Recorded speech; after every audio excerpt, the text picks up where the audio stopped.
बार कहता हूं, इस देश का संविधान वो नहीं है जिसे लेके प्रशांत भूषण सुप्रीम कोर्ट में खड़े होते हैं।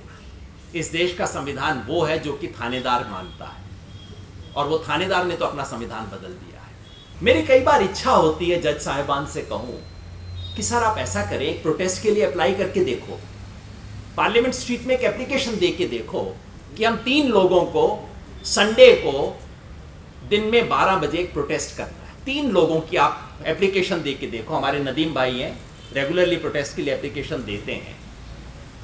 क्या होगा, पहले तो वो एप्लीकेशन रिसीव करने से इनकार कर देंगे, फिर उसके बाद में आपको 2 दिन बाद सीआईडी वालों का फोन आएगा कहते हुए कि कर लेना, मगर हमसे ये मत सोचो कि हम आपको रिसीविंग दे देंगे।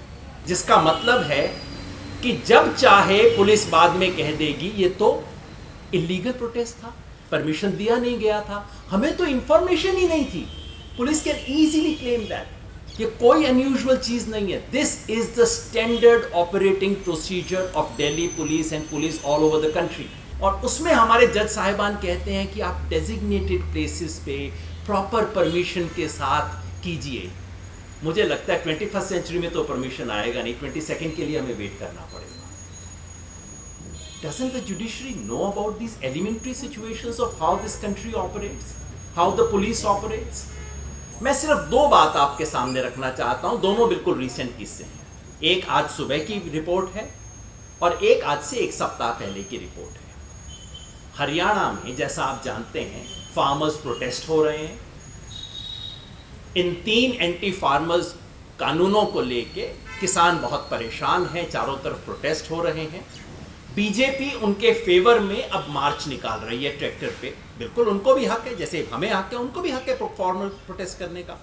14 तारीख को अंबाला जिले में नारायणगढ़ तहसील में बीजेपी के 2 एमपी, जिनमें से एक यूनियन कैबिनेट मिनिस्टर हैं, ये उसके फेवर में एक ट्रैक्टर मार्च निकाल रहे हैं। अब जैसा कि आप एक्सपेक्ट कर सकते हैं, फेवर में ट्रैक्टर मार्च निकलते हैं, अपोज करने वाले सड़क पे खड़े होते हैं बेचारे। तो उसके सामने कुछ लोग ब्लैक फ्लैग लेके खड़े हैं, अपोज कर रहे हैं कि ये बिल का हम विरोध करते हैं। सब कुछ डॉक्यूमेंटेड है, वीडियो पे है। ट्रैक्टर पे एक 72 साल के बुजुर्ग बैठे हैं, नाम है उनका भरत सिंह। वो अचानक ट्रैक्टर की सीट पे स्लंप कर जाते हैं। लोग भागते हैं, उनको पानी पिलाते हैं, उनको हॉस्पिटल ले जाते हैं। He is declared dead. उनको इससे पहले भी एक हार्ट अटैक हो चुका है, सेकंड हार्ट अटैक था, ही इज डेड। उसके बाद क्या होता है? उसके बाद सबसे पहले तो बीजेपी के स्टेट प्रेसिडेंट वहां पहुंचते हैं उनके अर्थी को कंधा देने के लिए। उसके बाद किसानों पे, जो 6 किसान काला झंडा दिखा रहे थे, भारतीय किसान यूनियन के थे, और उनके खिलाफ एफआईआर होता है। और चार्जेस पता है क्या है? 302, नॉट इवन 307, इट्स 302, मर्डर की एफआईआर की गई है। 7 किसान अब तक अरेस्ट कर लिए गए हैं, इसलिए कि वो काला झंडा दिखा रहे थे। उसका किसी वायलेंस से कोई लेना देना नहीं है, वहां पे कोई वायलेंस नहीं है, कोई हाथापाई नहीं है। उससे 15 सेकंड तक पहले तक फोटोग्राफ में लोग हंस रहे हैं, एक दूसरे से हाथ मिला रहे हैं, और 15 सेकंड में वो डेथ होती है।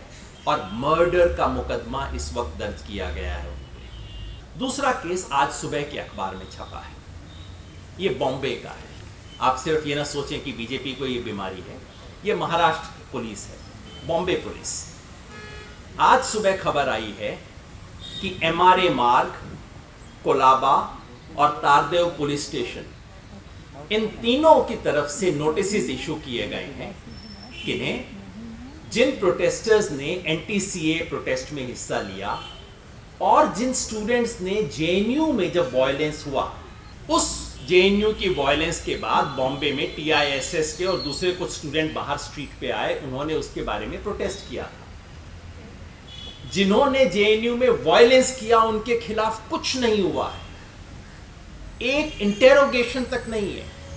और बॉम्बे में टीआईएसएस के स्टूडेंट्स उसके खिलाफ प्रोटेस्ट करने सड़क पे आए, इस जुर्म में उनको नोटिस दिया गया है। और नोटिस पता है क्या कहता है? उनको सीपीसी की सेक्शन 110 जो कि security for good behaviour from ये क्या बोलते हैं, जो रूटीन बदमाश होते हैं, जो हमेशा गुंडागर्दी करते हैं, हिस्ट्री शीटर्स जो होते हैं, रूटीन ऑफेंडर्स, उस सेक्शन में उन लोगों को बुलाया गया है और कहा गया है आप 1 लाख से 5 लाख तक की श्योरिटी दीजिए, अगले 2 साल में कभी भी आप कोई बेजा हरकत नहीं करेंगे। बेजा हरकत मतलब संविधान को हाथ में लेके हर्षमंदिर की तरह गांधी का नाम नहीं लेंगे।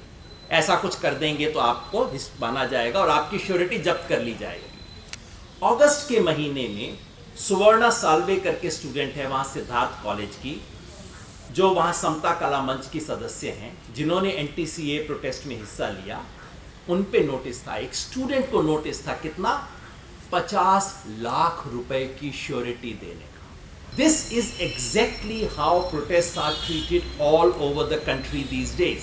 राम मनोहर लोहिया ने कहा था कि जब सड़कें सूनी हो जाती हैं तो संसद आवारा हो जाती है। Contestation is central, not just elections.